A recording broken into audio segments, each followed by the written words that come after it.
Hello my dear friend, welcome back to my channel. কেমন আছেন বন্ধুরা? আশা করি সবাই ভালো আছেন, আমিও ভালো আছি বন্ধুরা।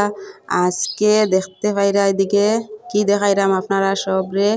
তো বন্ধুরা দেখতে থাকুন। আজকে অনেকগুলো আমরা সবজি খেতে কি কি সবজি ধরলো আমি সব কিছু শেয়ার করলাম। তো এদিকে দেখতে পাইরা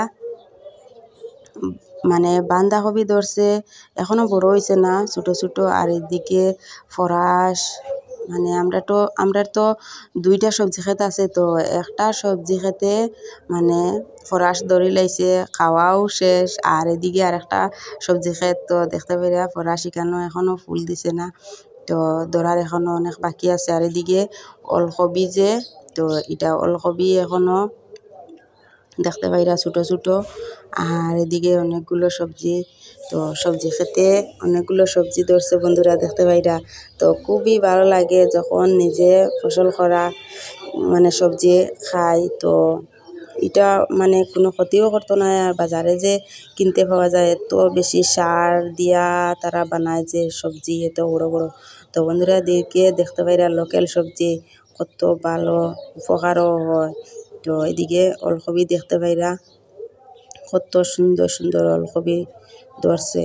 তো বন্ধুরা এদিকে আজকে ভাবলাম অনেক কিছু তো শেয়ার করি, তো আজকে ভাবলাম একটু সবজিটা কি কি সবজি, তো সব কিছু শেয়ার করি। আর এই যে এটা হয়েছে লুবা শাক। তো বন্ধুরা হয়তো আপনারা কেউ এটা চিনুন না, এটা জল দিয়া খাইতে লাগে, এটা মানে ছোটো ছোটো করে কাটিয়া জল দিয়া সিদ্ধ করিয়া খাইতে লাগে, খুব টেস্টি। আর এদিকে আইয়া উঠলাম আমরা ছাদের উপরে, তো ছাদের উপরে থেকে একটু ভিডিও করলাম দেখতে পাইরা। আমরার যে বড়ই গাছ আছে, তো বড়ই গাছে অনেকগুলো বড়ই ধরছে বন্ধুরা, আমি শেয়ার করলাম দেখতে পাইরা। আর এদিকে অনেকগুলো বড়ই এখনো মানে মানে এত বেশি মানে ফাঁকছে না, কয়েকটা মোটামুটি ফাঁকছে। তো আজকে বড়ই ফার্মো বন্ধুরা, কমেন্টে জানাইবা ভিডিওটা কেমন লাগলো। Tata, bye bye.